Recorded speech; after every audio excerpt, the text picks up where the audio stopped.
What's good with y'all, man? It's your boy EK. I'm starting this fucking little discussion video series on random topics that I want to talk about. Some shit that I need to just get off my chest and I think other people need to hear about.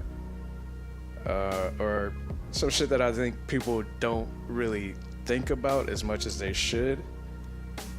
This one I wanted to talk about, I've been wanting to talk about for a long time in video form.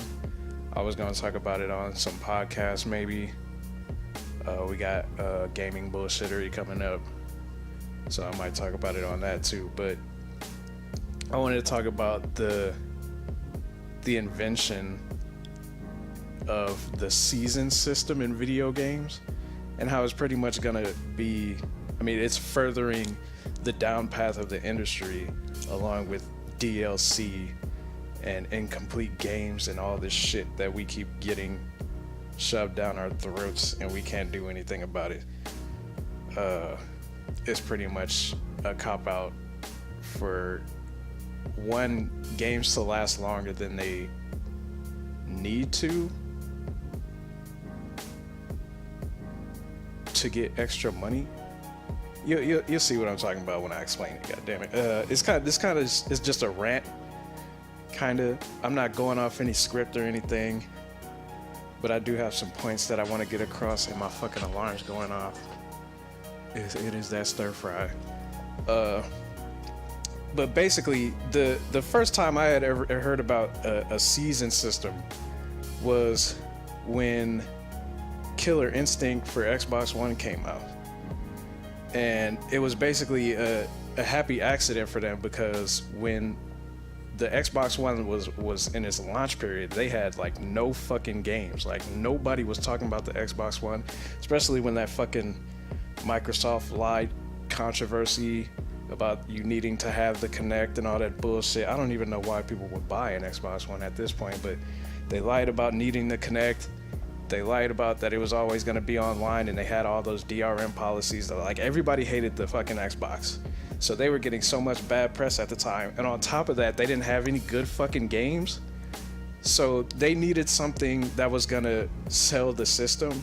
And Killer Instinct was basically that game. They had bought out Double Helix. Double Helix at the time was the developer of Killer Instinct.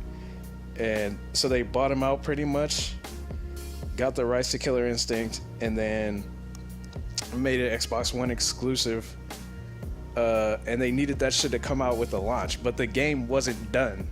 They had only had about 5 or 6 characters at the time, but Microsoft and Xbox needed that shit to launch with the system because they knew that shit wasn't gonna sell.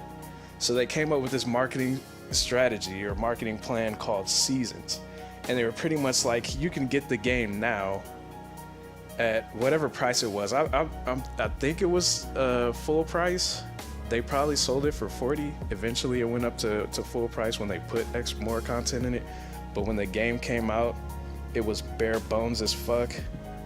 They had to add everything that a fighting game needs in terms of like a story mode, an arcade mode. Like I said, it only had 5 or 6 characters, so they had to add characters. What they essentially did is what all these developers are doing nowadays, which is putting out a game not finished and then adding to the game post-launch, but charging full price for it. You basically pay full price for the promise of getting a full game, and even then you might not get that full game. There's no content guarantee. There's no guarantee that you're gonna get the content that you want with the game. And I know anybody who plays in the current gen has experienced something like this on the downside. There are upsides too, I'm not gonna lie. Like free-to-play games, like I hear Warframe is doing really good. I played it like years ago and I didn't like it too much, but there's a couple people I know playing that shit now. They saying it's doing pretty good. I played Dirty Bomb a while back. That's free-to-play. They charge for like cosmetics and shit like that, but they're still adding to the game. They're still in beta, which is pretty crazy, but it's still in beta. Like, they're not saying the game is finished, charging full price and then throwing shit in the game post-launch. Uh, there was one more I wanted to bring up, but I digress. Fuck that shit. Back to Killer Instinct. So the game wasn't done yet. They needed it to launch, so they launched it, and they said, we're gonna have these seasons where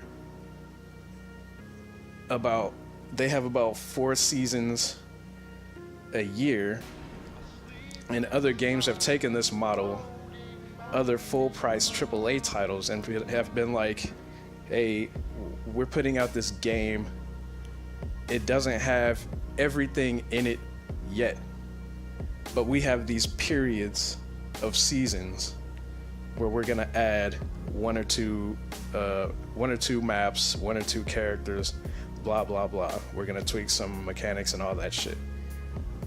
With Killer Instinct, it was necessary because the game wasn't finished.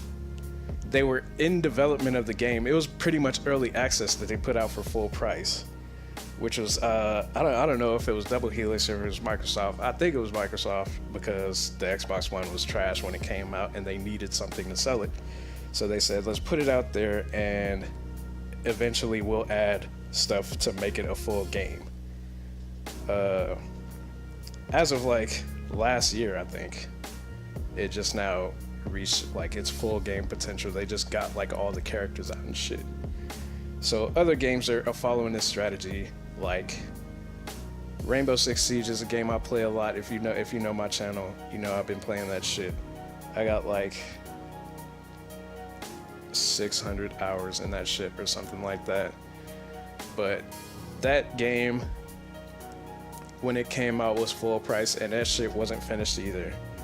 It had a terrible launch, and basically it pretty much died at one point. But then as the game progressed and they put out all these seasons and new content and try to get rid of all those bugs and glitches and shit, which it still has a shit ton of bugs and glitches, which is like no exception, but the fucking core gameplay of it is so good that it revived itself pretty much a year or so after it came out, or maybe even a couple years after it came out. There are good and bad things to the season strategy, but the one thing I wanted to hit on was that it gives developers like further reason to push DLC. Like the season strategy enables developers to put out a game that's bare bones and has nothing in it, but charge full price and then say, we're gonna have, let's say, 12 seasons over the span of 3 years. So they put out the game half-ass, and then they're gonna say, when 3 years from now, when we've done all our seasons and added extra content that should have been in the fucking base game in the first place, then you get your full price game. So you're basically getting a full price game for the promise of a 3-year span that they're gonna add content to your shit. And that's not okay. I don't think that's okay at all. If I feel that, if I don't feel like I'm getting the most out of a game and then I have to wait 3 years to get that full game, but I already paid full price for it, it's not worth it to me. I'd rather just wait for the fucking game to release all this content and then they have a Game of the Year edition or whatever kind of edition after the fucking couple years that it's out, that I can get the full game at a lower price.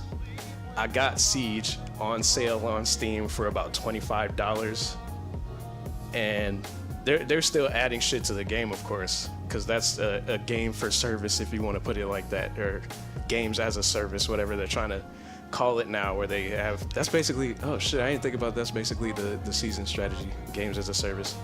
But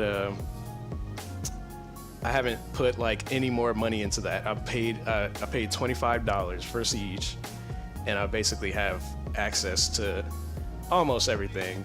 I didn't buy the season. I don't want to buy any season passes or anything like that. You can tell by the way I'm talking about the season strategy and games as a service. I don't want to pay for anything extra. I just want to buy the game and have the content. And with Siege, they got fucking virtual dollars that you can buy the characters with. I don't give a shit about fucking cosmetics and shit. I'm not gonna pay extra money for that shit. Some people care about that shit, but for me, there's no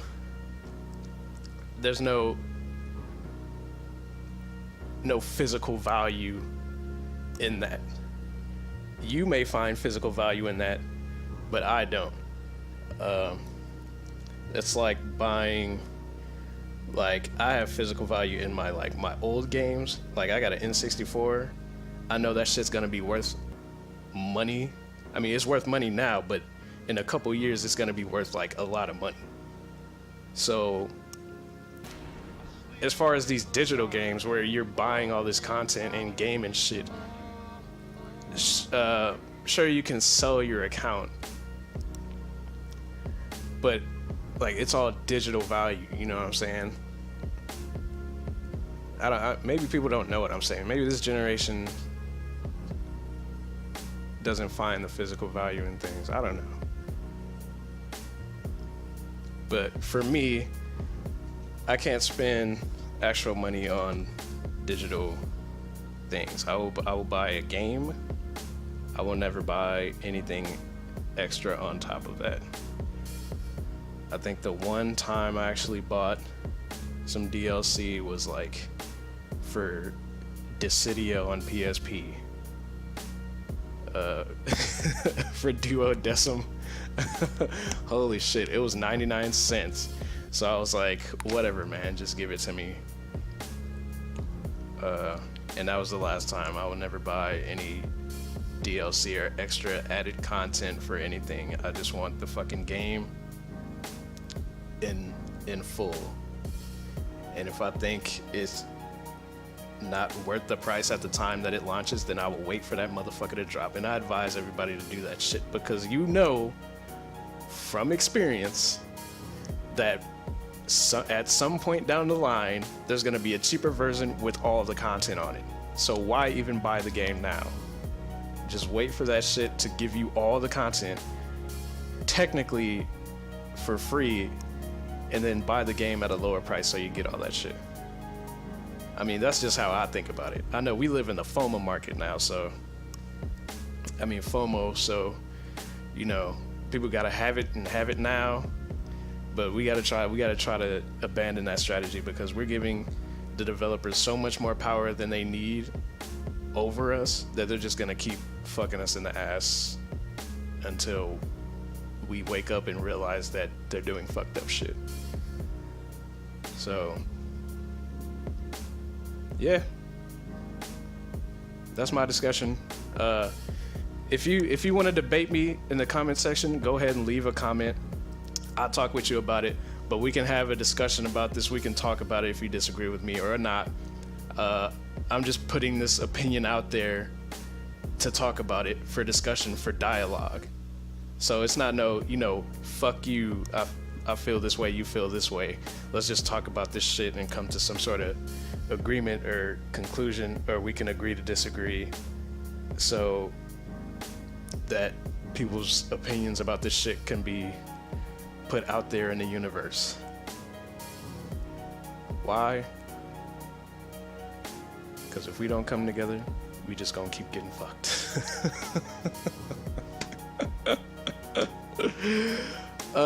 If you enjoyed the video, leave a like. Subscribe to my channel if you're not already subscribed, because I'm getting my base up there. So I got 100 subscribers. That's cool. We getting up there. So leave a like. Comment what you think about the video. If you like it in another format, if you want it shorter, longer, whatever. This was actually like way longer than I thought it was gonna be. I got a little carried away. But yeah, man, tell me what you think in the comment section. I appreciate it. Like and subscribe. There's gonna be more shit like this. I'm gonna have more stuff to talk about. It ain't just gonna be about gaming. It's gonna be about life, getting older, you know, real nigga shit, real life shit. So yeah, stick with me.